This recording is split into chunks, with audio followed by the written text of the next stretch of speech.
Shalom, kita berjumpa lagi di program Inspirasi Belia, di mana kita akan membahaskan pelajaran topik keempat, ujian iman, di mana yang bersama dengan saya di studio adalah belia daripada Putah yang bersama dengan saya. Jadi mari kita berkenalan dengan mereka dahulu sebelum kita pergi kepada pelajaran kita.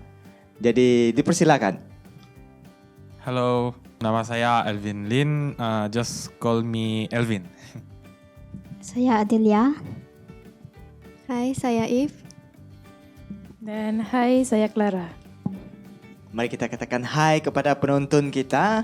Hai. Hai. Ya, jadi saya sangat bergembira pada minggu ini disebabkan belia dari Putah bersama dengan kita. Jauh sekali. Okey, dan saya sangat gembira kerana belia mereka menyahut cabaran untuk bersama dengan kita di studio pada minggu ini. Jadi sebelum kita masuk kepada pelajaran kita, ujian iman, saya mempersilakan If untuk melayangkan doa pembukaan. Mari kita sama-sama berdoa. Ya Bapa kami yang berada di kerajaan syurga, Bapa, pada saat ini kami ucapkan syukur dan terima kasih pada Engkau kerana kami masih diberikan tubuh badan yang sihat dan cergas dan berkesempatan untuk datang ke studio ini ya Tuhan, membahaskan pelajaran kami pada petang ini. Ya Tuhan, kami mohon Kau bantulah kami, bukakanlah fikiran dan hati kami supaya kami dapat berbincang dengan lancar ya Tuhan. Kami mohon semua ini dalam nama Tuhan Yesus Kristus yang menjadi juru kami semua. Amin. Amin.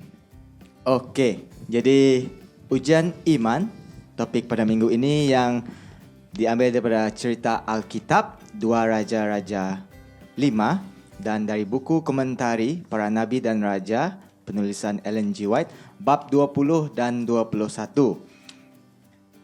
Di sini kalau kita lihat di dalam flashlight-nya dan ayat kunci yang akan dibacakan oleh Clara. Okey, flashlight kita pada hari ini, roh sombong Naaman memberontak melawan jalan yang ditunjukkan oleh Elisa. Sungai-sungai yang disebutkan oleh Panglima Aram ini dikelilingi hutan-hutan kecil yang indah dan berbondong-bondong orang yang datang ke tepi sungai-sungai yang jernih ini untuk menyembah berhala mereka. Martabat jiwa kemanusiaan Naaman tidak akan direndahkan apabila turun ke dalam salah satu dari sungai-sungai tersebut. Tetapi hanyalah orang menurut petunjuk-petunjuk khusus dari Nabi itu barulah ia boleh mendapat kesembuhan. Kerelaan menurut akan mendatangkan hasil yang diinginkan. Ayat kunci pada hari ini juga boleh didapati dalam buku 2 Raja-Raja 5 ayat 13 dan 14. Tetapi pegawai-pegawainya datang mendekat serta berkata kepadanya, "Bapa, seandainya Nabi itu menyuruh perkara yang suka kepadamu, bukankah Bapa akan melakukannya? Apalagi sekarang, ia hanya berkata kepadamu, mandilah dan engkau akan menjadi tahir." Maka turunlah ia membenamkan dirinya 7 kali dalam sungai Yordan sesuai dengan perkataan abdi Tuhan itu. Lalu pulihlah tubuhnya kembali seperti tubuh seorang anak dan ia menjadi tahir. Okey, terima kasih di atas pendahuluan tadi di mana bacaan daripada ayat flashlight dan juga ayat kunci. Dan sebelum kita pergi kepada inti cerita kita, di mana inti cerita kita sangat menarik pada minggu ini berkenaan dengan seorang panglima yang asing yang bukan mengetahui Tuhan ataupun bangsa Israel, tapi Tuhan mempunyai perancangan yang sangat besar untuk beliau. Jadi sebelum kita pergi kepada inti cerita kita, kita akan mendengar dulu bahagian apa pendapat anda. Dari senarai yang diberikan di bawah, siapakah individu yang anda anggap sebagai sombong? Jelaskan jawapan anda. Jose tidak mempedulikan sahabat-sahabatnya apabila gadis cantik lalu di hadapannya. Pada pendapat saya, Jose sombong sebab rasa diri dia handsome dan sangat tidak mempedulikan kawan-kawan dan hanya untuk mendapatkan perhatian perempuan yang cantik. Okey.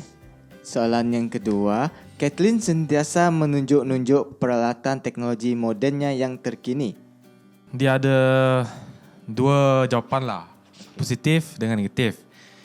Saya nak bagi tahu dia punya positif daripada apa soalan yang saudara bagi kepada saya. Positif dia dapat membuka mata semua pihak. And then yang negatif dia tak wajar lah sebab bukan dia seorang je yang yang moden je. Ada orang lain yang lebih moden daripada Kathleen ni. Ya, okey, betul. Saya pun merasa begitu. Okey, soalan yang ketiga. Guru kumpulan muzik anda tidak pernah mendengar cadangan daripada pelajar-pelajarnya. Jadi pada pendapat saya, guru kumpulan muzik ni dia ada sifat sombong dalam diri dia. Kenapa saya berkata sedemikian? Kerana orang-orang yang sebegini dia cenderung ada sifat tidak mengendahkan orang lain, di mana dia kadang-kadang mereka ni dia akan anggap diri mereka sendiri lebih hebat dari orang lain. Jadi dia sombong bagi saya. Okey.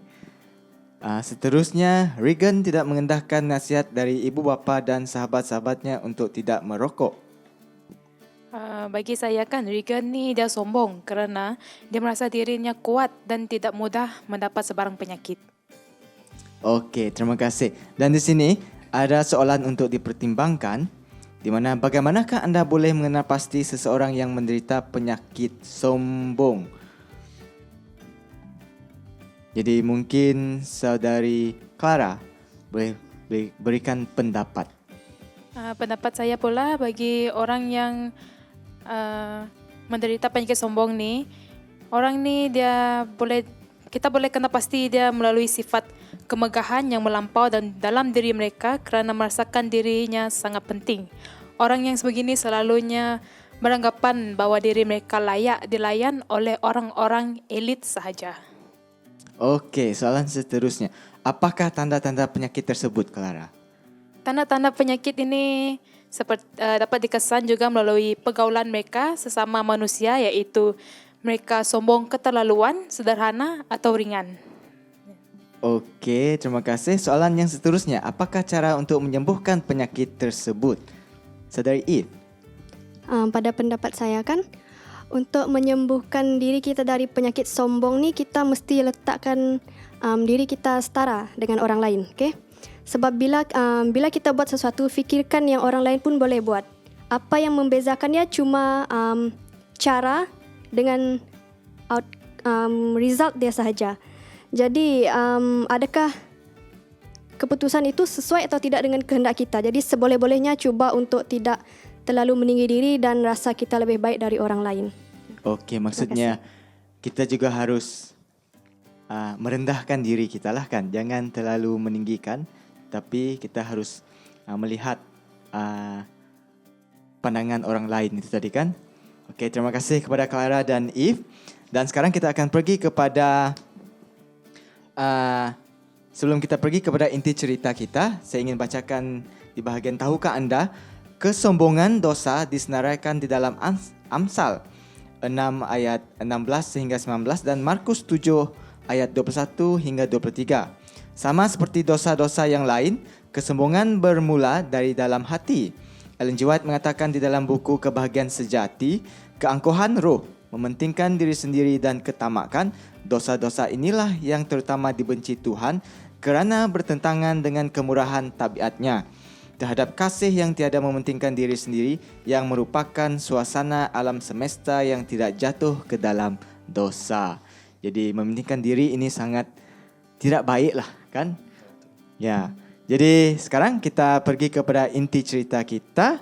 Saya serahkan masa kepada Eve untuk memberikan apakah ringkasan cerita kita pada minggu ini. Jadi saya hanya akan bagi ringkasan untuk inti cerita kita pada minggu ini. Jadi inti cerita kita pada minggu ini mengisahkan tentang seorang panglima tentera Raja Aram, di mana di dalam cerita ni dia dikatakan telah menghidap penyakit kusta. Jadi apa yang terjadi kepada dia kan, dia mendapat saranan daripada hamba perempuan dia untuk pergi berjumpa dengan Nabi Elisa kalau nak sembuh lah. Okey, apa yang jadi pada dia apabila dia dah dah sampai di tempat di mana dah sampai bertemu Nabi Elisa tu, dia mendengar saranan dari Nabi Elisa supaya pergilah kau mandi 7 kali di Sungai Jordan. Jadi apa reaksi dia pada masa itu, dia jadi marah. Sebab apa? Seperti yang kita tahu, Naaman ni dia seorang yang berpengaruh, kan, berjawatan besar. Jadi bila dia dengar saja saranan dari Nabi Elisa tu, dia mengharapkan hal-hal yang luar biasa. Jadi yang dia harapkan mungkin sesuatu yang setara dengan diri dia. Saya dah pangkat besar, so I want more, macam tu. Jadi bila saja dia disuruh buat macam tu, dia berpatah balik. Apa yang membuat dia kembali untuk pergi memandikan diri dia tu, dia mendengar saranan daripada orang-orang bawahan dia lah, di mana mereka cakap, kenapa kau tidak turuti saja perintah Nabi Elisa itu. Bila dia kembali dan datang melakukan seperti apa yang disuruh, dia sembuh seperti biasa, kan. Jadi di penghujung cerita kita dapat lihat bagaimana hamba Elisa ini, si Gehazi, menunjukkan sifat tamak dia dengan datang kepada Naaman meminta pemberian yang sebelumnya ditolak oleh Nabi Elisa. Di penghujung cerita kita dapat lihat apa balasan Tuhan kepada orang yang bersifat seperti Gehazi ni tadi, kan. Dia penyakit kusta tu dah dipindahkan kepada dia oleh kerana sifat tamak dia itu sendiri. Jadi dari cerita ini kita dapat lihat apa akibat yang akan berlaku kalau kita sentiasa meletakkan keburukan diri itu sebagai keutamaan kita. Jadi itu saja daripada saya. Okey, terima kasih Saudari Eve yang telah memberikan ringkasan cerita kita mengenai seorang orang yang berpengaruh bernama Naaman yang telah disembuhkan. Jadi, kita akan pergi kepada soalan kupasan dari inti cerita kita ini, di mana soalan yang pertamanya, baca cerita tersebut dan cuba tuliskan perkataan baru yang anda ketahui, bulatkan orang-orang yang berlainan di dalam cerita tersebut. Apakah kualiti karakter yang anda dapat lihat di dalam diri, iaitu hamba perempuan Naaman? Seorang hamba yang bertanggungjawab dan setia walaupun ditawan dan dijadikan hamba, dia tidak berdendam, malah menyerahkan Naaman berjumpa Nabi Elisa untuk merawat penyakit kustanya. Okey, Naaman merupakan seorang yang megah sesuai dengan jawatan yang disandang beliau. Namun sebaiknya kemegahan atau kebanggaan tersebut beliau masih mempunyai sifat rendah diri, di mana di dalam cerita ini beliau menuruti perkataan hambanya sebanyak 2 kali untuk pergi bertemu Nabi Elisa dan menuruti apa yang disuruh oleh Nabi Elisa. Bagaimana dengan hamba Naaman? Hamba Naaman juga merupakan seorang yang bertanggungjawab dalam memberi nasihat kepada tuannya. Seorang hamba yang bertanggungjawab dalam memberi nasihat kepada tuannya sangat memberi kesan di dalam sistem pemerintahan dan tindak tanduk seorang ketua. Okey, bagaimana dengan Elisa? Untuk Elisa pula, seperti yang kita tahu, dia seorang nabi yang setia. And then dia sanggup meninggalkan harta duniawi dan untuk mengikuti Elia, dan tiada alasan apabila melakukan pelayanan Tuhan. Okey, jadi bagaimana pula dengan Gehazi? Melalui cerita ni, kita dapat lihat, Gehazi ni seorang yang tidak jujur, and then dia seorang yang tamak. And dia telah menipu Naaman dan memperoleh upah daripada Naaman yang sebelumnya ditolak oleh Nabi Elisa. Okey, terima kasih kepada Elvin Lin dan juga Atilia yang telah memberikan pendapat mereka untuk soalan nombor 1 ini. Dan untuk soalan kedua, jika cerita ini jadikan tayangan, apakah tajuk yang anda mahu berikan? Pada pendapat saya, kalaulah cerita ini ditayangkan, mungkin kita boleh letak tajuk sebagai iman yang menyembuhkan. Okay, kenapa saya berkata sedemikian? Sebab kalau kita tengok balik inti cerita tu, kita tahu yang Naaman ni seorang yang, macam saya mention tadi kan, seorang yang berpangkat besar, berpengaruh. Apa yang terjadi kepada dia pada akhirnya? Dia turut kepada hamba dia sendiri dan juga turut apa suruhan Nabi Elisa tu kan, berbekalkan iman yang beliau ada. Walaupun pada mulanya kita tahu dia seorang yang tidak percaya Tuhan, tapi dia masih ada sedikit iman dan masih menaruh kepercayaan terhadap Nabi Elisa bahawa dia akan sembuh jika arahan itu dituruti. Okay, begitu juga dengan Nabi Elisa. Kita tahu yang dia seorang yang beriman, okay, ada percaya yang kuat terhadap Tuhan. Jadi melalui beliau, mukjizat Allah diturunkan dan digunakan untuk membantu orang-orang di sekeliling. Jadi dapat saya simpulkan di sini, ada iman dan percaya kepada Tuhan, segala sesuatu itu tidak mustahil. Okey, terima kasih. Nama cerita tayangan yang menarik, Iman yang Menyembuhkan. Kalau saya tadi, saya akan fikir mungkin The Lepers and the Prophets. Mungkin begitulah kalau untuk nama filem saya, kalau saya tayangkan filem ini. Kalau If tadi katakan iman yang menyembuhkan, wow, agak menakjubkan, di mana iman itu, faith itu boleh menyembuhkan. Tapi kalau saya mau buat satu elemen yang lebih suspense. Bagi saya mungkin macam saya katakan seorang kusta dan seorang nabi. So mungkin orang boleh memberikan tertanya-tanya, apakah filem ini? Seorang kusta dan seorang nabi. Mungkinlah mungkin boleh dapat hit blockbuster movie kan. Kedengaran catchy sedikit. Yeah. So soalan yang seterusnya, di mana apakah persamaan yang anda lihat di antara watak-watak di dalam Alkitab dengan pemimpin yang terkenal pada masa ini?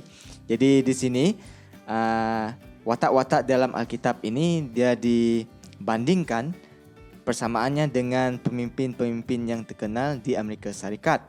Seperti budak perempuan hamba Naaman disamakan dengan Hillary Clinton, bekas setiausaha kepada Presiden Barack Obama. Jadi apakah yang boleh kita lihat, persamaan yang boleh kita lihat di antara budak perempuan hamba Naaman dan Hillary Clinton ini, Saudari Clara? Okay, Hillary Clinton ni seperti yang kita tahu, dia tokoh yang memperjuangkan hak wanita dan kesejahteraan anak-anak dan keadilan sosial. Okey, kalau kita lihat di sana sebagai persamaan dia tadi adalah mereka mempunyai sikap mengambil beratkan. Seperti Hillary Clinton ini, beliau sanggup memperjuangkan hak wanita dan kesejahteraan sebab dia mengambil berat tentang anak-anak dan wanita, hak wanita di Amerika Syarikat. Begitu juga dengan hamba Naaman ini, dia mengambil berat tentang kesejahteraan tuan dia. So, terima kasih Saudari Clara yang memberikan kita pendapat untuk persamaan yang kedua, Naaman dan juga Rush Limbaugh. Ya, seperti yang kita tahu, Rush Limbaugh ialah tokoh konservatif Amerika Serikat yang terkenal dengan program talk show. Persamaan dia, kedua-dua tokoh ini mempunyai pengaruh kuat dalam kalangan orang-orang yang mengenal mereka, mempunyai kemampuan untuk mempengaruhi orang lain melalui tindakan dan kata-kata mereka. Kedua-duanya mempunyai sifat yang berani. Okey, terima kasih Saudari Atilia. Ya, saya juga sokong Saudari Atilia lah mengatakan mereka mempunyai pengaruh yang kuat. Kan satu figura yang kita boleh letakkan sebagai seorang pemimpin yang berkuasa kan, mempunyai cita rasa yang berbeza kalau kita lihat di sana, dan juga perwatakan lah yang penting sebenarnya, di mana mereka boleh memimpin rakyat ataupun sebuah negeri di sana. Terima kasih Saudari Atilia. Dan seterusnya, Elisa dan Billy Graham. Okey, siapa Billy Graham ni? Kalau kita nak tahu kan, saya ringkaskan saja, dia seorang penginjil yang terkenal di abad ke-20, di mana penginjilan dia tu meluas ke seluruh dunia. Apa yang saya nak katakan di sini, dapat saya katakan persamaan mereka dari segi sebagai seorang pemimpin rohani, di mana kedua-duanya berpengaruh besar dalam menyebarkan firman Tuhan kan. Kedua-dua mereka ni juga memiliki keberanian dalam menyuarakan keyakinan mereka dan berupaya untuk membawa perubahan spiritual dalam hidup orang lain. Okey, terima kasih Saudari If memberikan persamaan di antara Elisa dan Billy Graham. Seterusnya, hamba Naaman dan dipersamakan dengan ahli kabinet kepada presiden di sebuah negara. Okey, dia punya persamaan adalah kesetiaan dan kepatuhan. Baik hamba Naaman dan ahli kabinet negara masing-masing memiliki kesetiaan terhadap pemimpin dan sistem pemerintahan yang mereka layani. And then yang kedua dia pengaruh dan akses. Okay, kedua-dua pihak ni dia cenderung berperanan sebagai penasihat ataupun pembuat keputusan yang berupaya memberi impak yang besar terhadap tuan ataupun ketua sistem pemerintahan. Okey, terima kasih Saudara Elvin. Okey. Seterusnya, Gehazi dan Martha Stewart. Martha Stewart ialah tokoh terkenal dalam dunia bisnes, hiburan, gaya hidup dan masakan. Peranannya, kedua-dua tidak jujur dan tamak dalam mempekerjakan mereka. Sifat tidak jujur dan tamak memberikan kesan buruk kepada diri mereka sendiri.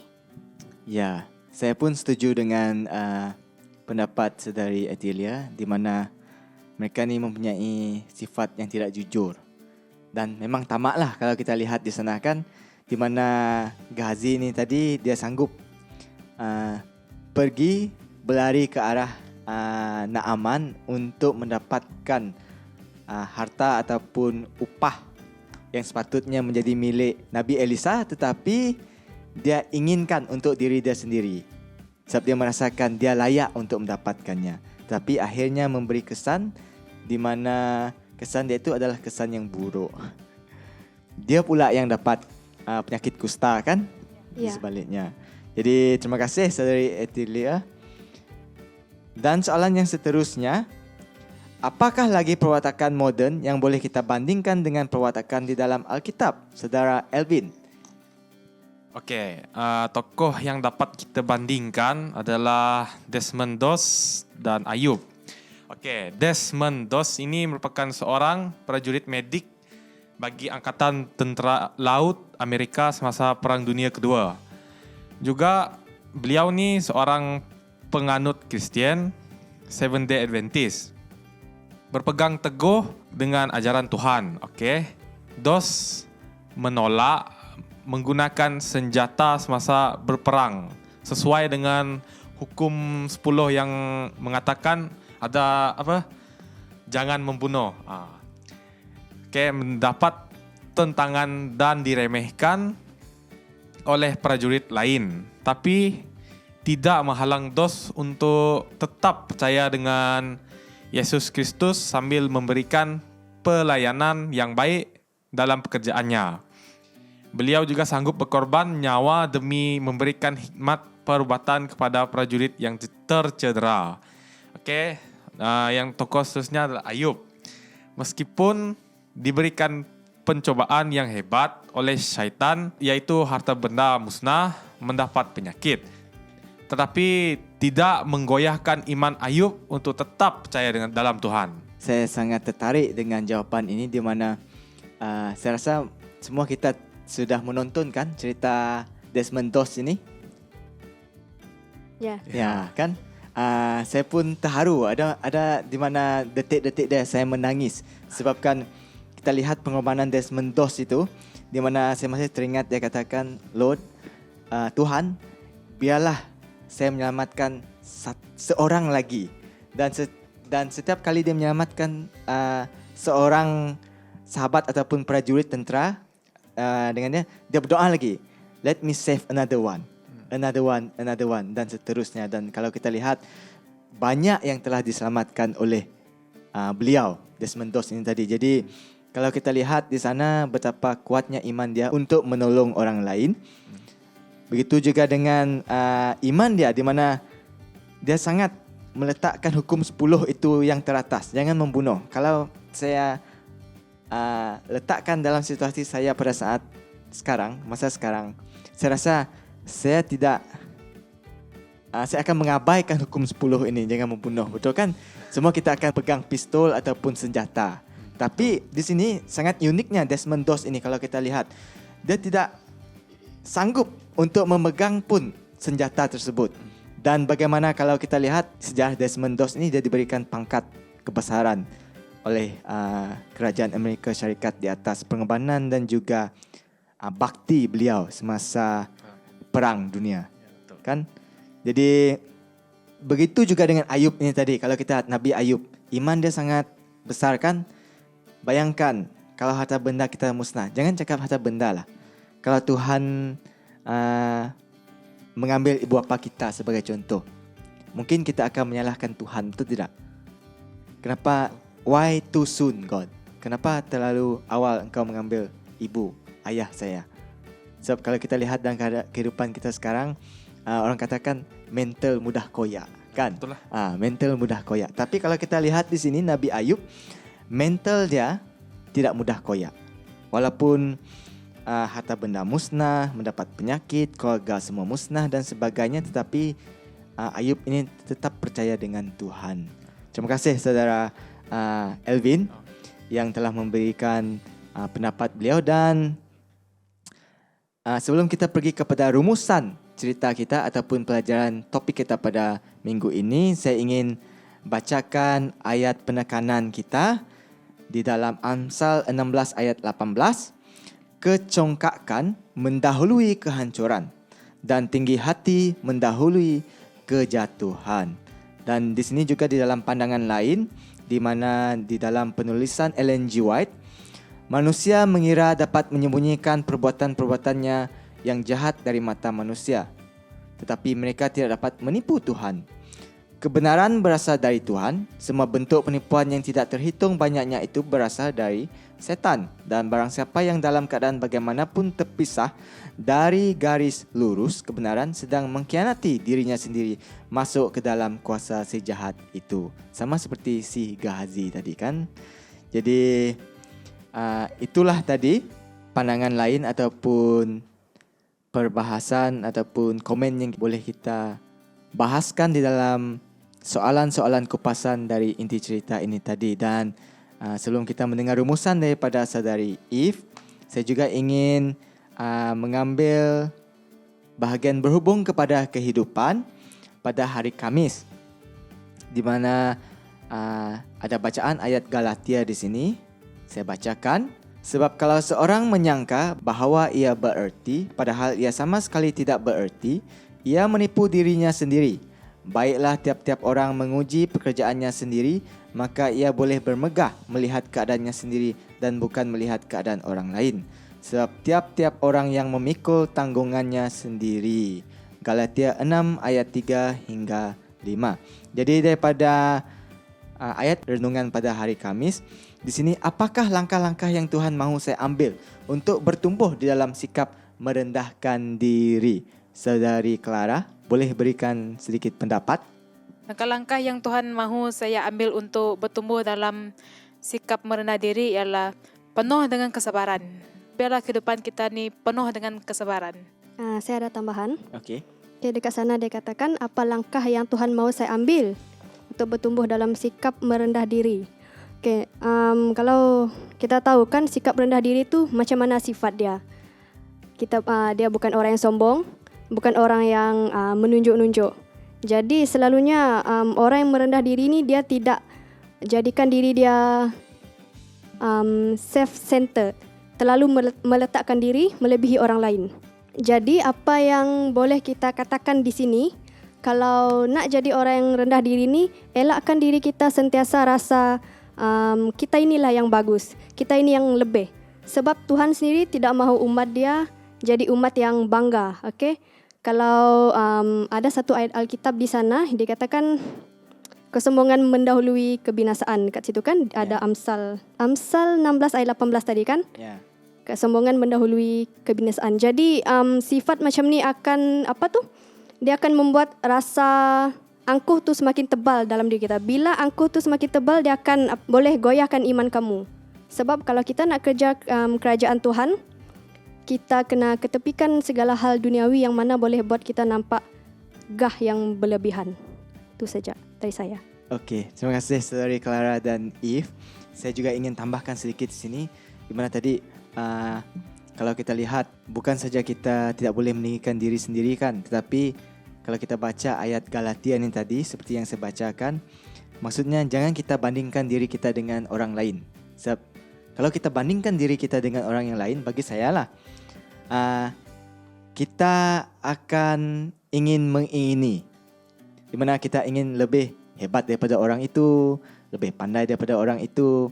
Tapi kalau kita tidak membandingkan diri kita dengan orang yang lain, di mana kita merendahkan diri kita dan kita melihat kekurangan kita itu dan memperbaikinya, disebabkan kita perlu memperbaikinya kan. Sebab macam ambil contoh seperti hukum 10, jangan mengingini. Mungkin kalau kita lihat, kita lihat kita punya kawan tu mungkin dia pakai kasut Nike, dia punya pakai dress yang cantik, saya pun ingin juga. Tapi Tuhan katakan dalam Alkitab kita harus bersederhana kan. Jangan kita mengingini yang lebih. Kita harus bersabar dan juga sentiasa bertekun dan juga bersederhana. Be contented lah, seperti yang Rasul Paulus katakan. Jadi bagi saya ingin tambahkan di sini, kita jangan bandingkan diri kita dengan rakan-rakan kita yang lain. Mungkin itu adalah rezeki dia. Kalau yang belajar di sekolah kah ataupun tengah mencari pekerjaan kan, banyak rakan-rakan kita yang mencari pekerjaan di luar. Mungkin ada yang mendapat guru, ada yang mendapat jurawat dan sebagainya. Kenapa saya tidak dapat? Mungkin itu bukan rezeki kita kan. Tuhan memberikan segalanya sesuai dengan waktunya. Ya, begitu. Jadi terima kasih saudari Clara dan Eve. Jadi sekali lagi untuk rumusan pelajaran kita pada minggu ini, dipersilakan Eve untuk memberikan rumusan. Okey, sebelum saya simpulkan, kalau kita tengok balik tajuk kita ujian iman kan, and then kalau kita go through dalam dia punya inti cerita, kita dapat kesan macam mana sifat angkuh dalam diri itu membawa akibat buruk dalam diri kita manusia. Okay, kalau kita tengok watak Naaman tadi, apa akan terjadi kepada dia kalau dia tetap dengan pendirian dia, saya orang besar, saya nak layanan-layanan yang sesuai dengan pangkat yang saya ada. Tapi sebaliknya, bukan itu yang terjadi kan. Kita boleh tengok akibat tu kena kepada hamba Elisa itu sendiri. Nabi Elisa itu sendiri, di mana dia pula yang terkena kutukan penyakit kusta kerana sifat tamak dia itu sendiri. Jadi dapat saya simpulkan dekat sini, kita sebagai umat manusia kan, setinggi manapun atau sebesar manapun darjat kita ni di dunia, kalau nak menuju kerajaan syurga tu, ya kita tahu tidak mudah. Tapi apa yang membuatkan kita mudah untuk gapai itu kan, cuba letakkan keinginan diri tu yang terakhir, Tuhan yang pertama. Sebab selalunya sifat ni akan membawa kita jauh daripada Tuhan. Okey, jadi untuk anak-anak muda belia Adventist khasnya, cuba letakkan diri kita ni tidak terlalu mengejar duniawi. Alkitab juga memberi amaran kepada kita bahawa kesombongan membawa kepada kemusnahan, di mana sikap angkuh diri yang terlalu menebal ni boleh menyebabkan kita kadang-kadang ada orang yang dia tak boleh berfikir dengan waras. Sebab bila macam saudara Gabriel cakap tadi, we want more. Bila kita we want more tu, kita nak lagi, okay? Sampai kita abaikan apa yang sepatutnya kita sebagai pengikut Tuhan perlu lakukan. Jadi itu saja rumusan daripada saya. Okey, terima kasih saudari Eve. Itulah tadi topik kita, ujian iman. Untuk topik pada minggu ini, topik yang keempat. Jadi kita akan berhenti di sini untuk perbahasan kita. Topik yang sangat menarik dan doa penutup akan dilayangkan oleh saudara Elvin. Dipersilakan. Mari kita berdoa. Ya Bapa kami yang berada di kerajaan sorga, terima kasih kerana Engkau telah membimbing kami dalam membincangkan topik kami pada minggu ini.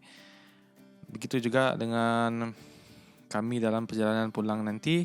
Kami harap Engkau dapat memberikan keselamatan yang baik kepada kami untuk sampai ke destinasi kami. Begitu juga Terima kasih sebab memberikan hari yang cukup indah untuk kami meneruskan kehidupan kami di dunia ini. Semua permintaan kami ini kami serahkannya dalam nama Tuhan Yesus yang jadi juru selamat kami. Amin. Amin. Terima kasih kepada saudara Elvin yang telah melayangkan doa penutupan kita. Dan itulah tadi perbincangan topik pada minggu ini, topik yang keempat, dan kita akan berjumpa lagi pada topik yang seterusnya.